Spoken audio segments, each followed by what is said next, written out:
What's up, everybody? Welcome to another year ranking video where I rank every movie that I've seen of a certain year. I have done 2023 to 20. No, I've done 2023 to 2019. Now I am doing 2018. Yes, all the movies that I have seen that have been released in 2018, ranked from my least favorite to favorite. So okay, yeah. First of all, you notice that I'm not in my room. I'm in my living room, which is the first time, at least like on the couch. This has been the first time since I first moved in here. I'm doing laundry right now, so that's so I figured I'd just do it in here. So yeah, um, and so yeah, and sorry about the glare on the window, but if you look closely, you could see Bergie. There's Bergie right there. Hi, Bergie. Yeah, both of them are laying there. So, anyways, okay, so yeah, sorry about the glare of the window. If you know my channel, I have terrible quality of videos, but whatever. Anyways, so okay. Um, ranking all the, like I said, ranking all the 2018 movies I've seen from my least favorite to favorite. Keep in mind, of course, personal opinions. If my favorite is your least favorite from that year, sorry. If my favorite is you, or my if my least favorite is your favorite, which it could be because it's a divisive movie. And the people that love it actually love it. But yeah, but if that's the case, then oh well. Sorry if you see a fly buzzing around, but yeah. Um, anyways, yeah, I'll get into that movie because it's my least favorite. I'll get into it as soon as I get into this. But anyways, all the way. Let's go ahead and get started. Let me go ahead and get my least favorite out of the way. So yeah, I've seen 20 movies, by the way, of this year. So okay, coming at number 20, like I said, we have a divisive movie that came out this year. This was a movie that people, including myself, liked a lot when it first came out. Yeah, even I did. Like my mom saw it before I did, and she's like, "You got to see this movie." I watched it, and I really liked it. But then on rewatches, I realized how terrible this movie is, and also it won awards. It was nominated for Best Picture, and the lead actor even got Best Actor. I think you know what I'm talking about, maybe. My number 20 is Bohemian Rhapsody. Not only is it my least favorite movie of 2018, it's also my least favorite biopic. This movie fucking sucks. I'm sorry if you like it, I apologize. The only good thing about this movie is the music scenes are very entertaining. I will give it that. The scenes where and there's actually one scene in particular that's pretty good too, where they talk to the record producer, whatever he is, and he's actually played by Mike Myers, and he goes like, he's like they're playing Bohemian Rhapsody, and there's no way this song is going to be a hit. That was a good scene. That was a good scene and pretty funny. And the other music scenes are pretty good too. But that's it. That's all this movie has. Yeah, I do like Queen, but this movie fucking sucks. And Rami Malek, I'm sorry, but he might be a good actor, but I've seen others and others with him and whatever. I haven't seen Mr. Robot, but I didn't think he was terrible in the other movies I've seen, but my God, was he awful in this movie. And I don't understand how even he got nominated, let alone won Best Actor, whenever he just had one facial expression in the entire film, didn't show any emotion, and yeah, he was good whenever he was like lip syncing. That's it. Yeah, he didn't actually sing the songs, by the way, but yeah, and he doesn't really look like Freddie Mercury either. Like, and my God, they really did a bad job on the teeth. Like, his teeth wasn't that big. Come on. Yeah, and just overall, just a terrible biopic, and not just because of him, but also because they got some things wrong in the movie. Like for example, when "We Will Rock You" in real life came out in 1999, or was it 1977? In the movie, I think it comes out like in 1980, whenever Freddie already had the short hair and mustache look, when he still had the long hair look whenever they did that song. I think. I don't know, maybe he did have that look then, but I'm pretty sure it was 80s of what the last time I watched it. It's been a while, but of what I remember, I'm pretty sure it's at 1980, and then not long after where it said 1980, they have the scene where they write "We Will Rock You," which is a good scene, but it's bad only because of they got the year wrong.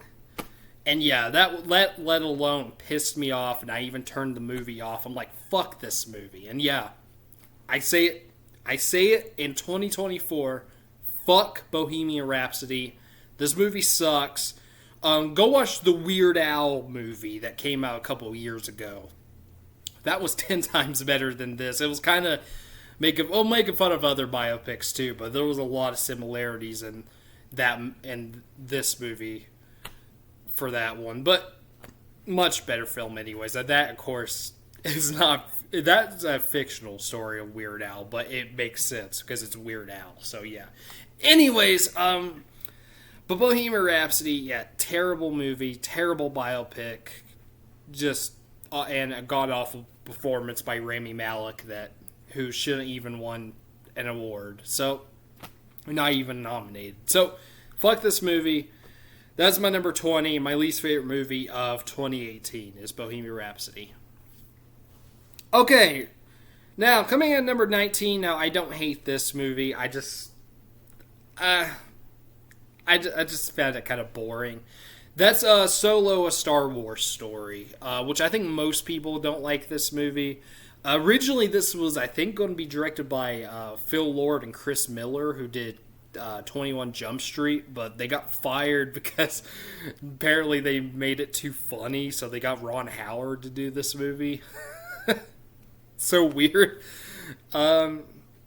Anyways, but yeah, of what I remember, I didn't think it was awful.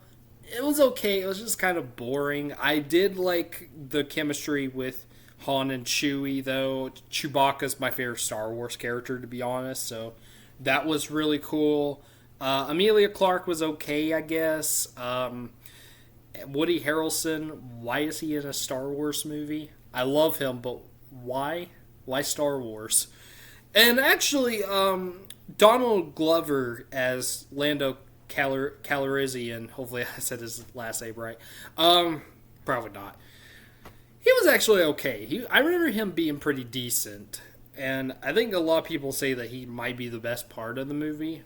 Maybe, but yeah, I did like this better than Rogue One. Because those y'all don't know, Rogue One is my least favorite Star Wars movie. But yeah, I still wasn't a fan of this one. So yeah, Solo, that's number 19.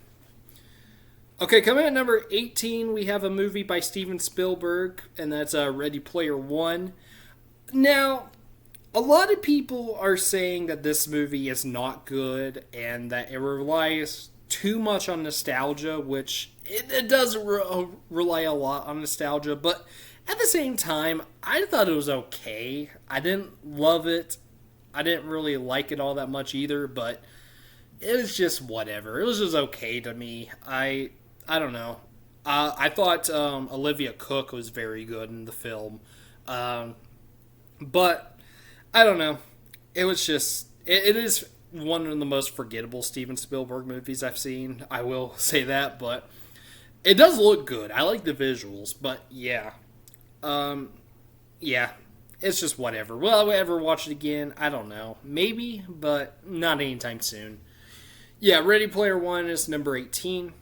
Coming at number 17. Now, this might be the weirdest movie on this list, actually.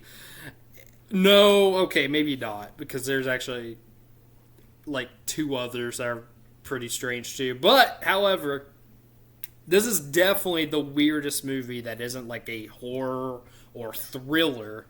We'll get to a couple of those later, but this is like a comedy drama, and it is also a biopic, and I will say it's a better biopic than Bohemian Rhapsody. That is Vice, the biopic about Dick Cheney, played by Christian Bale, who is an actor I can't stand, but I gotta say, he was actually pretty good in this movie as Dick Cheney. And it was also directed by Adam McKay. I watched this for my Adam McKay ranking. Go check that video out if you haven't already. But yeah, this is a really weird movie.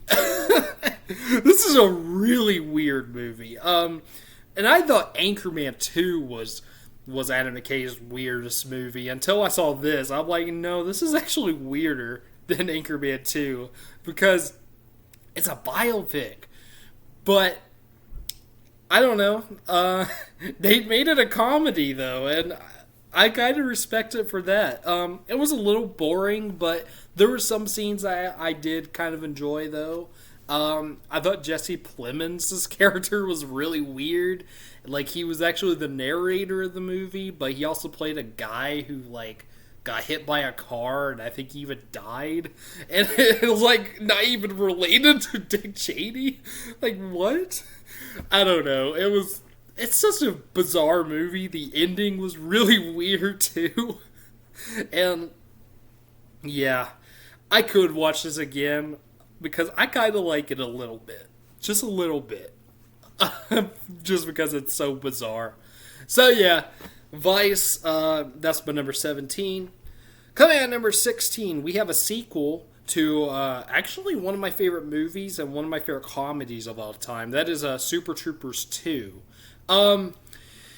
This is just one of those movies like 10 plus years after, and yeah, it just one of the sequels that's 10 years plus after, whatever.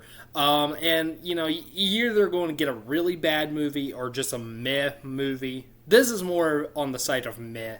I kind of want to revisit it, but of what I remember, I think the only thing I liked about it was Farva. Farva was still good. Farva was still good. Still, you know, still a jackass that we loved from the first movie. And yeah, yes, Farva is my favorite character in the first Super Troopers. But I love Super Troopers. Really funny movie. The sequel, other than Farva, it wasn't really that funny. Rob Lowe was in it. Fucking, like, there was a part whenever he was, like, using somebody's dick as a punching bag. Like, what? That was kind of odd. But, yeah. Other than Farva was still funny, but yeah, it wasn't really that funny and not very memorable. Sometimes I even forget this movie exists. So, yeah, and Super Troopers is a cult classic, and, like, you know, it's not for everybody, and the people that don't like it will forget about it easily, but I love the first Super Troopers, so that's not forgettable in the slightest, so yeah, but the sequel kind of is, so yeah. Super Troopers 2, that's my number 16. Okay, coming in at number 15, we have a Lars von Trier film, and this was actually the first one I ever seen from him, and I've only seen this and Melancholia so far, so I haven't got into, like, the really fucked up Lars von Trier films yet. I actually came close to watching Necrophiliac, but I just said, I was like, yeah, I don't think I'm ready to watch this yet. Because I kind of know what to expect in that movie. So, I mean, probably not everything, but you know, I expect some stuff that I'm sure is going to be in the movie. So, I did hear some stuff. So, I'll watch that when I'm ready. But anyways, this is the house Jack built, or the house that Jack built. Okay, the house that Jack built. Yeah, there's also a Metallica song, and I think that is not even in the title, but it's just called the house Jack built. Really good song actually from Metallica. Check that out. Unrelated, but anyways, yeah, this stars Matt Dillon playing a serial killer, and I will say it's not as gruesome as you think a Lars von Trier movie about a serial killer would be. There's some stuff, like there's a part where I mean, it doesn't actually show it, but he does cut a woman's tit off, and it doesn't show that, but it does show him like put it on a cop car. So yeah, I almost liked this movie a lot actually, because it was actually, I liked how it was filmed, and like the editing was really good, and just everything about it was, well, almost everything about it I liked a lot. Until the ending. I did not vibe with the ending at all. It caught me off guard. I'm like, what the fuck is going on? And I didn't like it. Like, it wasn't realistic like the rest of the movie kind of was. So, yeah, it just, I don't know. Maybe on rewatch, maybe I'll learn to appreciate it better. But I didn't like it on first watch. I only seen this movie once. So yeah. But still a pretty decent movie, I will say. I just didn't like the ending. But yeah, it wasn't bad. I like Melancholia better. That one's pretty good. But yeah. The House That Jack Built, that's number 15. Okay, coming at number 14. Now, this is a Spike Lee joint. However, okay, there's two Spike Lee joints on this list. It's not Black Klansman. We'll get to that in a minute. No. Right now, this is a different one that I think a lot of people don't realize exists, and it's not really a film. I mean, it kind of is, but this is actually a play that that Spike Lee decided to put on film, and that is Passover. And this was a very interesting film. I kind of enjoyed it. I mean, it's just it's just a play. Like, we're seeing a live, like, them filming this play, and it just, put on film by Spike Lee, and it's very interesting. I don't know if he had anything to do with the play itself. Maybe he did. I don't know if he wrote it or not, but it's pretty cool, and it's a very limited cast. Only, like, 4 people were in it, maybe. And it does show, like, the audience, too. But other than that, yeah, it's very interesting. I do recommend it. I think it's on Prime. So if you like Spike Lee, check this one out. If you haven't seen this one, Passover is the name of it. It should be on Amazon Prime. So yeah, yeah, it was decent. I kind of liked it. I don't know if I'll watch it again, but I thought it was pretty interesting. So yeah, number 14 is Passover. Coming at number 13, we have a film by Alfonso Cuarón. Yeah, Alfonso Cuarón. For some reason, I was about to add another name to it. I think I was getting him confused with the director of Birdman, that guy. Alejandro Gonzalez Iñárritu. Yeah, there we go. Anyways, no, this is the Alfonso Cuarón movie. That's Roma. Yeah, and I mean, Bohemian Rhapsody didn't win Best Picture anyways, but this is one of the Best Picture nominees along with Bohemian Rhapsody and also Vice. And yeah, this is just, it's much better, but it's even better than Vice too, but much better than Bohemian Rhapsody. I haven't seen the winner, by the way, Green Book. Haven't seen that one yet, so that's not on here. But Roma. I barely remember anything from it. It's kind of forgettable, but what I do remember, I remember the cinematography. The black and white cinematography was beautiful. And I think I kind of remember the ending. I thought that was pretty good. I thought the lead girl was good, and yeah, it's a pretty good movie. I need to rewatch it, but yeah, I thought Roma was decent. I enjoyed it pretty fair enough. So yeah, number 13 is Roma. Coming in at number 12 is a sequel, another sequel. I think we got at least one more sequel after this. Yeah. But this is another sequel that to a movie that I like but don't love like a lot of people. So I wasn't really disappointed whenever I saw this movie, but thinking back, I kind of like it quite a bit actually. I need to rewatch it, and I definitely will when I do my Pixar ranking. But yeah, my number 12 is Incredibles 2. Like I said, I like The Incredibles, especially like as an adult. I kind of like it even better as I did as a kid because I understand what the movie is trying to say, and I appreciate it very much. This one I kind of think is a little bit underrated. Like I didn't think too much about it when I first saw it. I just thought, it was okay. But I don't know.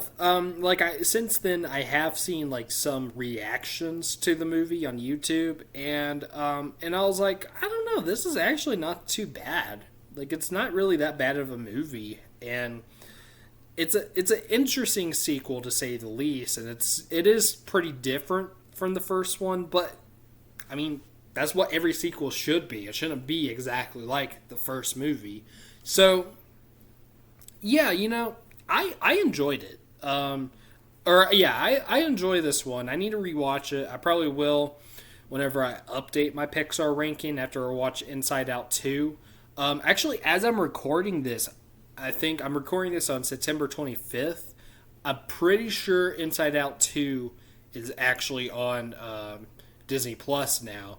So that's awesome. I'm still in the middle of my updated Tim Burton ranking right now, so I'm going to wait to watch Inside Out 2 and then update the Pixar ranking. But maybe next month I might do that. I might even review Inside Out 2. We'll see. But Incredibles 2, yeah, I like it. I like it. Maybe, hopefully on rewatch I'll even grow to love it, maybe, or at least almost. So yeah, that's my number 12 is Incredibles 2.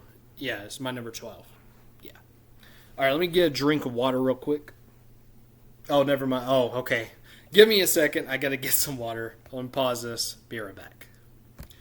Okay, so coming in at number 11, we have a movie that at first I didn't know what to think about, and I still kind of don't, but I kind of like it a little more now. I haven't rewatched it yet, but whether I will, maybe, I don't know. But this was a movie that disturbed me very much, and it's definitely one of the most disturbing movies I have ever seen, even more disturbing than The House Jack Built. So, whenever I said that Vice was probably the weirdest movie on this list, no, I think this is the one.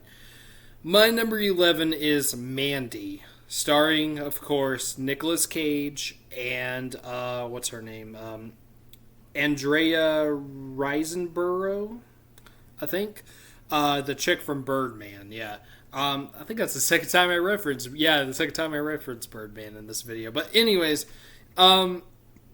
yeah. I watched this movie with Cade, my cousin, who you might know from, of course, the Your Cousins Are Critics podcast that I do. We actually watched this because I think we were planning on doing a episode on it. Cade really wanted to watch it, and I kind of did too because Nicolas Cage was in it. And, yeah, I remember when we watched it, he liked it a lot. I, on the other hand, was so disturbed, and I did not want to talk about it, so I think that's why we didn't do an episode, because I was just left speechless and just didn't know what the fuck to say about it. Okay, so thinking back on it, I did watch the scene with Nicolas Cage where like I did see it like in a YouTube video with him freaking out in the bathroom. And that kind of got me back to it because I love Nicolas Cage. So, and I will say this isn't exactly like his typical. I mean, there's definitely moments like that scene and that scene. I think it's at the end of the movie where he makes that face. That's very Nicolas Cage, but yeah.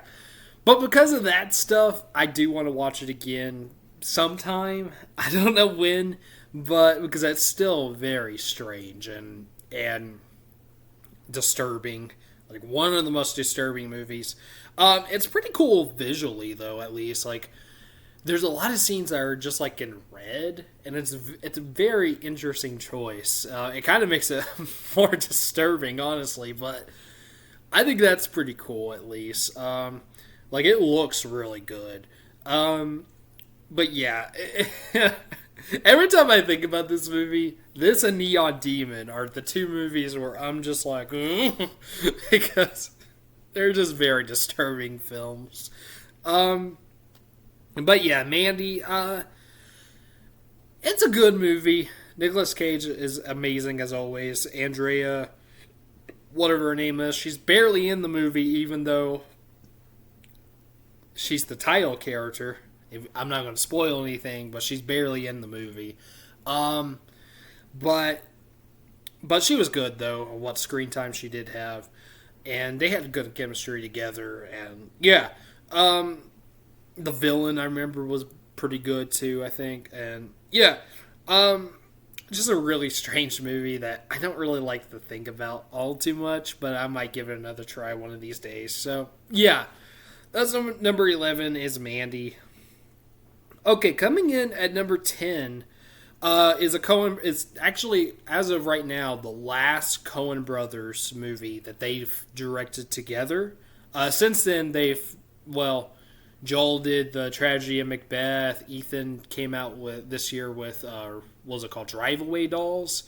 I haven't seen either of those yet, and I think Ethan Coen's actually working on a new movie right now, or at least it's going to come out soon. I don't know, but anyways, but yeah, The Ballad of Buster Scruggs. This is the last Coen Brothers movie that they directed together, and it's pretty good. It's just an anthology, a Western anthology. There's 5 stories. I didn't like the last story very much, but I think the rest of them were pretty good. I think my favorite was the one with Tom Waits as the prospector. That one was really good, and there's some really funny moments, especially in the first two. The first two are definitely the funniest ones.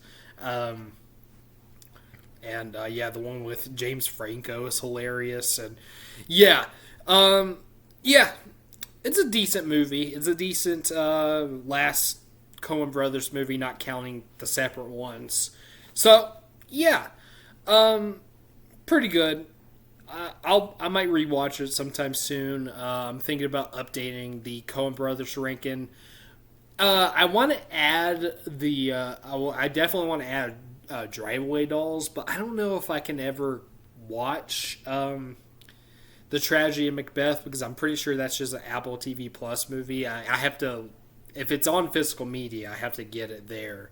But yeah, and that's the same. That's why it's taken me so long with the Martin Scorsese ranking, because Killers of the Flower Moon is on Apple TV Plus. That's the only thing it's streaming on, and I think that has a physical media release, but it's a new release, so it's probably costs a lot. So yeah, that's why that's taken me so long. I don't know when I'll be able to do that. Plus, I need to find Last Temptation of Christ is hard to find too. So.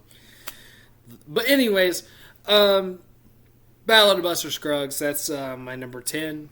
Coming on number 9, we have a Wes Anderson movie, and this is a animated one that's not Fantastic Mr. Fox, and I gotta be honest, I like this a bit better than Fantastic Mr. Fox. I'm still not a huge fan of this one. I like the early Wes Anderson films. His first 5 and Moonrise Kingdom are like the only ones I really give a shit about.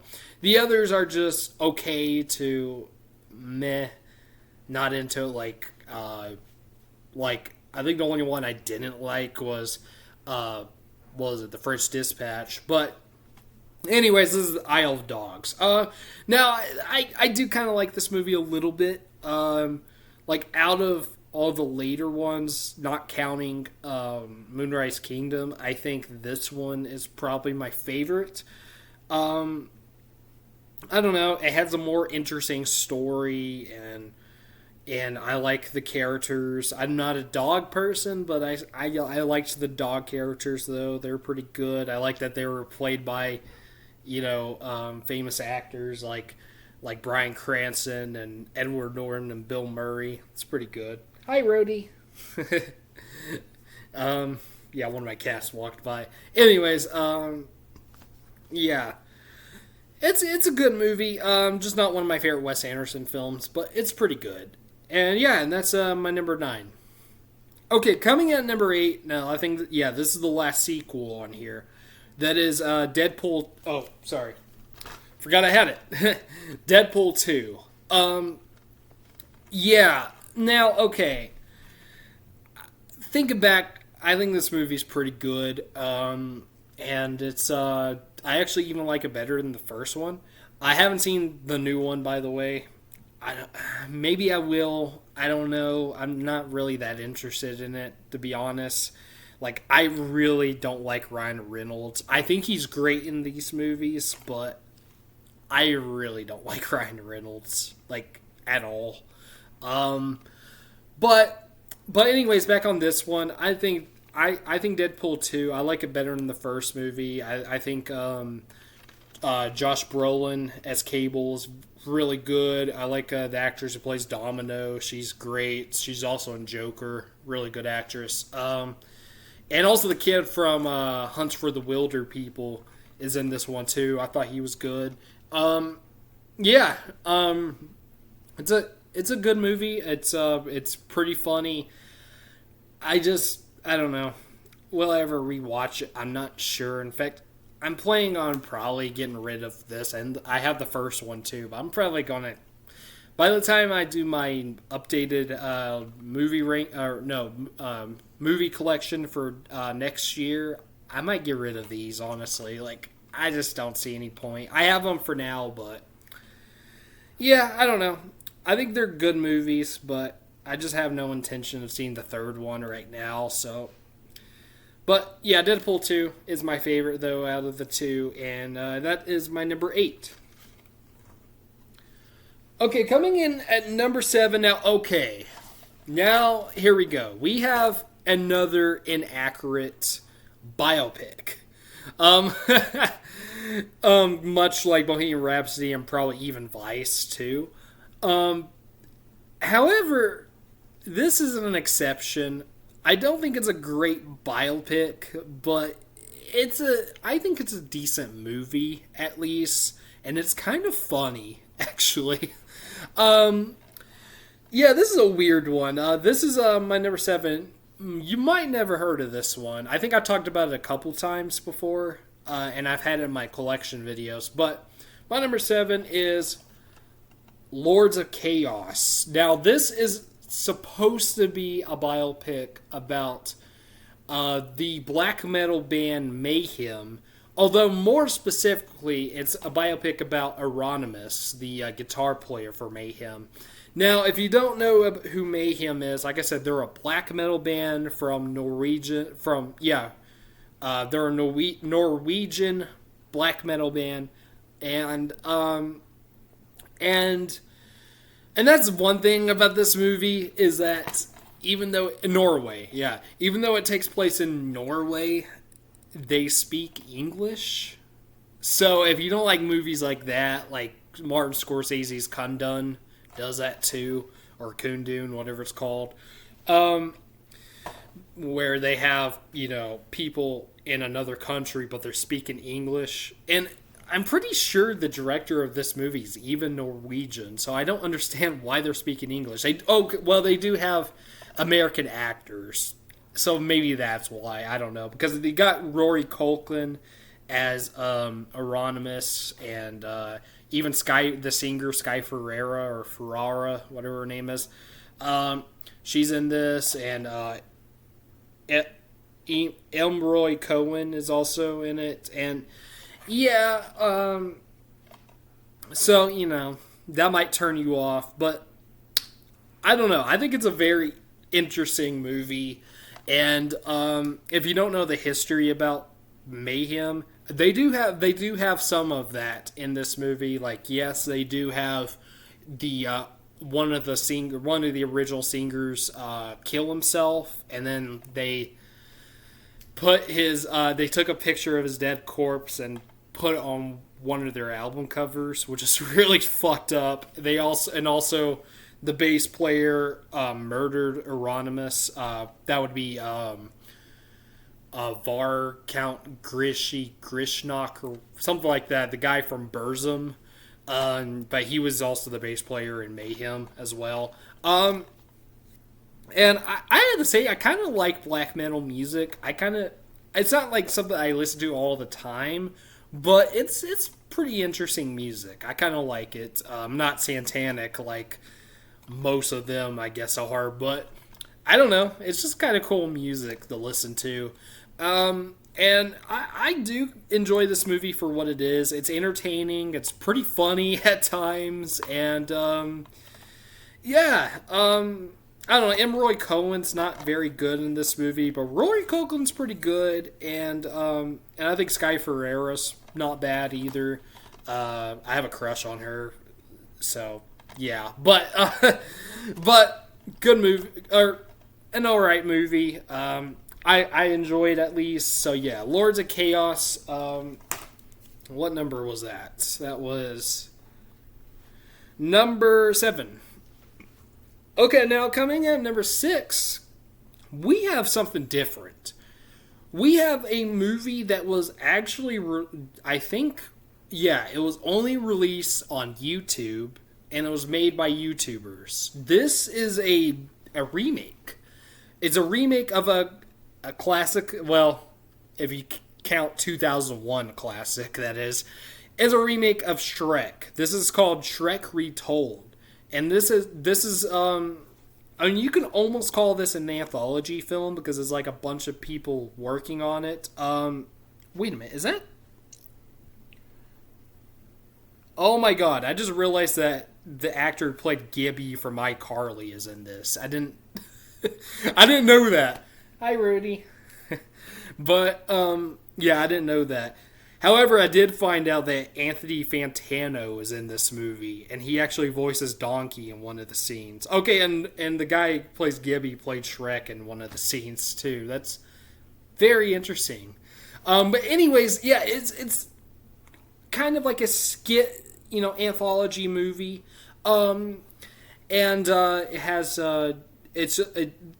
every scene's just done by different YouTubers, and other people, like, yeah.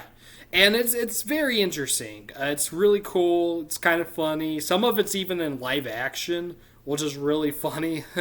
Kind of dumb. They do it kind of like in a lazy way, but it kind of works with this movie, and it's pretty cool. Even the songs, like, they have covers of the songs in the movie, and they're really good. And my favorite is actually the cover of I'm a Believer, and at the end of the movie. And it's really cool. It's actually my favorite version of I'm a Believer. It's very different, but it's really good. And yeah, this is a pretty cool movie. I actually, talking about it right now, I kind of want to revisit it sometime soon, because it's really cool. It's a really cool movie. I highly recommend it. If you like Shrek, the first Shrek movie, check this one out. It's pretty cool. It's all just Shrek 1 again, but done by YouTubers. It's pretty cool, though. So yeah, it's called Shrek Retold, and just type that in on YouTube, and there we go. So yeah, there's also a SpongeBob. The first SpongeBob movie. There was also one for that too. I remember watching, and that was pretty cool. But yeah, Shrek Retold. That's my number 6. Coming at number 5. Now we're finally in the top 5. Coming at number 5, we have Mid-90s, directed by Jonah Hill. And I actually, you can check it out if you want. I actually did a review of this movie long ago on my channel in this room. I was going to say on this couch, but this is actually a different couch than the one we used to have. But it was in this room when I did that review, so check that out. But yeah, mid-90s. Pretty good directorial debut by a actor, I think. Jonah Hill did a great job with this movie. I think I remember saying that in that review that I liked the movie, but I didn't think I would ever watch it again. I think I said that, but I have rewatched it since then, and I like it. I like it a lot. I think it's a great coming of age movie. I think during that time I just wasn't used to seeing kids do stuff that I didn't do whenever I was a kid, like smoking and swearing and even having sex. I just wasn't used to seeing that back then, so I think that's why I was kind of... I still liked the movie, but I didn't, vibe with it all much like I do now. I'm used to that now, so in movies. So, yeah. No, it's a good movie. I think the lead kid is very good. Lucas Hedges is okay. He's kind of the worst part of the movie. He's a good actor. He was great in Lady Bird, but this one, not all that great. But the other kids are good, too. All the kids that plays his friends. I thought his mom was good. It's a good movie. I think my only complaint with it now is that it's short. I wish it was longer, but oh well. So yeah, that's my number 5 is mid-90s.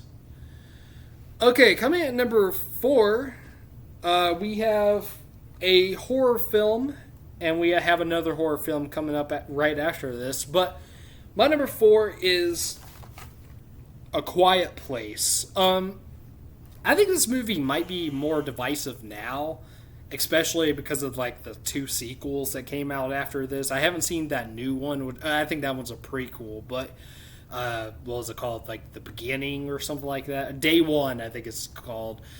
I'll watch it, but I'm not really that interested in it. And I will say the sequel was kind of disappointing. I didn't hate it, but it was a little bit disappointing. However, I think this movie is still very good. I honestly don't think we really needed... I don't know if we needed a sequel. I used to thought that, that cliffhanger ending was probably setting up a sequel, and it probably was, maybe.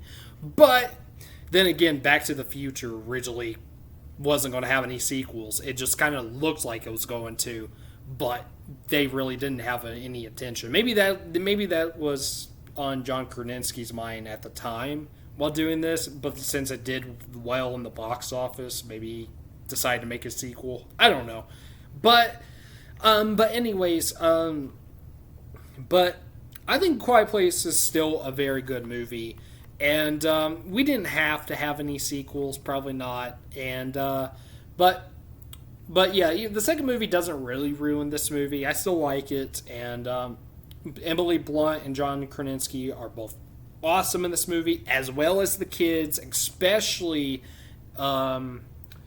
what's her name? Doesn't even have her name, but the girl in the movie. I really like her in this movie. I really liked her in the second one too. But yeah, great film. And it even scared me the first time I saw it. So yeah, good job, John Krasinski. You made a really good horror film. Just too bad you decided to make sequels out of it, make it a franchise. But oh well, that's usually what happens. So, but anyways, hi Rhodey. Yeah, Quiet Place is my number 4. And coming in at number 3, we have an even better horror movie than A Quiet Place that came out that year. And me and Kay did an episode of Your Cousins Are Critics on this. That my number 3 is Hereditary. Not my favorite Ari Aster film. I like Midsommar better, but still a very good movie nonetheless. It was pretty freaky the first time I saw it. I was like, what the fuck did I just watch? Go check out our review for it. It's pretty funny. But I did rewatch it, and it's a very good movie. I just like Midsommar better because it's more batshit. So, yeah. But Hereditary is still very good. All the cast is great. Of course, Toni Collette and Alex Wolff is very good, and Gabriel Byrne, and Millie Shapiro as Charlie, amazing. Yeah. And also a crazy ending that I did not see coming, and I actually love it. I love the ending to this movie. But yeah, Hereditary, that is my number 3. Okay, let me get another quick drink of water. Alright, we got 2 more. Coming in at number 2, we have the other Spike Lee joint, and that is BlacKkKlansman. This is pretty much Spike Lee getting back to his roots, almost. I mean, well, kind of. At least back to his good movies. Because I think, yeah, before this, there was shit like that one terrible movie he did. What was it? The Sweet Blood of Jesus. Ugh. And Red Duck Summer wasn't great either. But I don't know. BlacKkKlansman, though. BlacKkKlansman, I do know. That movie's great. This movie is fantastic. What's his name? John David Washington? Is that his name? Yes, John David Washington, who is the son of Denzel Washington. Fantastic in this movie. So fucking good. And Adam Driver as well. And a surprisingly really good performance by Topher Grace as David Duke, as you can see on the left bottom there. Yeah, he one of the most surprisingly good performances I have ever seen. He was so good. But yeah, it's pretty funny too. There's some funny moments in this movie, and it's just a very well made film. Really good. I even have the book, which I didn't even finish the first chapter of, but I have the book written by the real Ron Stallworth, so that's cool. Yeah, it's based on a true story as well. Yeah, great film. BlacKkKlansman. That's my number 2. Would be my number 1 if it wasn't, however, my favorite coming-of-age movie. Came out this year. And this movie is now in my top 10 favorite movies of all time. And not only is it my favorite movie of 2018, it's my favorite movie of the 2010s. I love it that much. My number 1 favorite movie of 2018 is 8th Grade. Yeah, it might be a shocker. I think I did review this on the channel. I think I did. Check it out if I did. But man, talk about like Jonah Hill. Talk about and John Krasinski too. Weirdly enough, 2018 was the year for actors directing movies. Interesting, but yeah, Bo Burnham, motherfucking Burnham, directed this movie and did an amazing job. Wrote it too, and wow, I want him to direct more movies. And I even want, it'll probably be too late. We probably will never get it, but I would love to see a sequel to this. Yeah, I really would. I would love to see a sequel. So to have Kayla finishing high school, I think that would be really cool. Now the actress Elsie Fisher, who I will mention, amazing in this movie.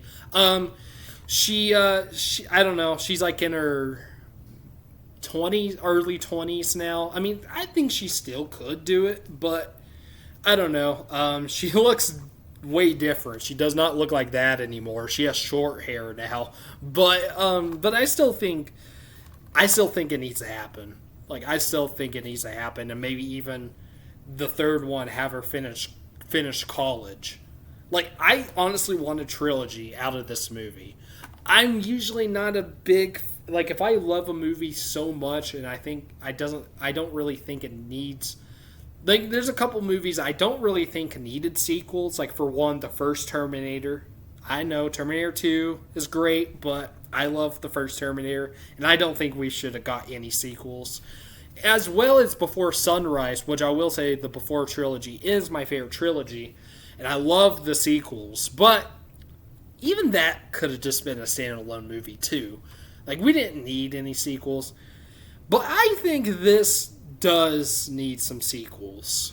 Just my personal opinion. I don't know. I just like Kayla so much. She's just such a great character, and I just would love to see, you know, what I would love to see the rest of her life growing up of what that is like. I want to see it. It will probably never happen, but I would love to. I would love it. Anyways, but Eighth Grade is a fantastic movie. Like I said, Bo Burnham directed the hell out of this. He wrote a great script. It's my favorite coming of age movie. It's an amazing film. I love it so much, and yeah, it's just so good.